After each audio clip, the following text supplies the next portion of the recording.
21 ಸಂಕಷ್ಟಹರ ಚತುರ್ಥಿ ಮಾಡಿದ ಫಲವನ್ನು ಕೊಡುವಂಥ ಅಂಗಾರಕ ಸಂಕಷ್ಟಹರ ಚತುರ್ಥಿ ಯಾವತ್ತು ಬಂದಿದೆ, ಚತುರ್ಥಿ ತಿಥಿ ಆರಂಭ ಯಾವಾಗ, ಮುಕ್ತಾಯ ಯಾವಾಗ, ಚಂದ್ರೋದಯ ಸಮಯ ಯಾವಾಗ ಎಲ್ಲವನ್ನು ಈ ವಿಡಿಯೋದಲ್ಲಿ ತಿಳಿದುಕೊಳ್ಳೋಣ. ಕೊನೆವರೆಗೂ ವಿಡಿಯೋ ನೋಡಿ. ಅತ್ಯಂತ ಶಕ್ತಿಶಾಲಿ ಅಂಗಾರಕ ಸಂಕಷ್ಟಹರ ಚತುರ್ಥಿ ಯಾವ ದಿನ ಬಂದಿದೆ ನೋಡೋಣ. ವೈಶಾಖ ಮಾಸದಲ್ಲಿ ಬರುವಂಥ ಚತುರ್ಥಿಯನ್ನು ಏಕದಂತ ಚತುರ್ಥಿ ಎಂದು ಕರೆಯುತ್ತೇವೆ. ಮೇ 5ನೇ ತಾರೀಕು ಮಂಗಳವಾರ ದಿನ ಸಂಕಷ್ಟಹರ ಚತುರ್ಥಿ ಬಂದಿದೆ.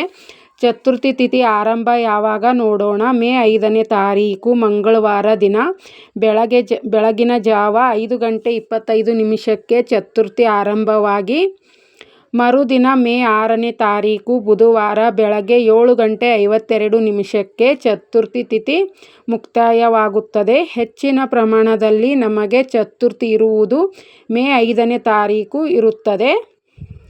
ಮೇ 5ನೇ ತಾರೀಕು ಮಂಗಳವಾರ ದಿನ ಚಂದ್ರೋದಯ ಸಮಯ ಯಾವಾಗ ಆಗುತ್ತದೆ ನೋಡೋಣ.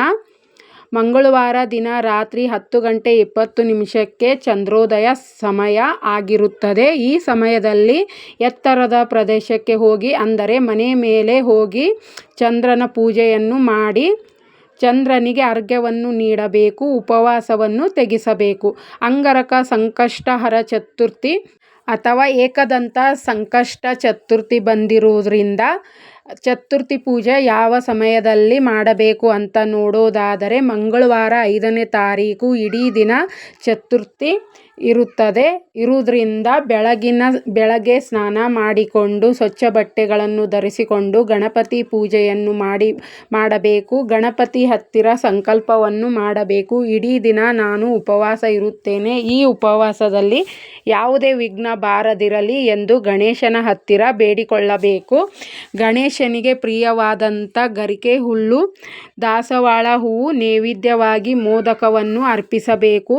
ತುಪ್ಪದ ದೀಪವನ್ನು ಹಚ್ಚಬೇಕು. ಆನಂತರ ಗಣೇಶನ ಮಂತ್ರವನ್ನು ಪಠಿಸಬೇಕು. ಓಂ ಗಣಪತಿಯೇ ನಮಃ ಅಥವಾ ಓಂ ಗಣೇಶನ ಗಾಯತ್ರಿ ಮಂತ್ರವನ್ನು ಪಠಿಸಿದರೂ ನಡೆಯುತ್ತದೆ. 108 ಬಾರಿ ಅಥವಾ 21 ಬಾರಿಯಾದರೂ ಪಠಿಸಬೇಕು. ಅಂಗಾರಕ ಸಂಕಷ್ಟಹರ ಚತುರ್ಥಿ ಏಕದಂತ ಸಂಕಷ್ಟಹರ ಚತುರ್ಥಿ ಆಚರಣೆ ಮಾಡಿದರೆ ನೀವು ಯಾವುದೇ ಒಂದು ಕೋರಿಕೆಯನ್ನು ಗಣೇಶನ ಹತ್ತಿರ ಹೇಳಿದರೂ ಆದಷ್ಟು ಬೇಗ ಈಡೇರುತ್ತದೆ. ಶ್ರದ್ಧೆ ಭಕ್ತಿ ಭಾವದಿಂದ ಆಚರಣೆ ಮಾಡಿ.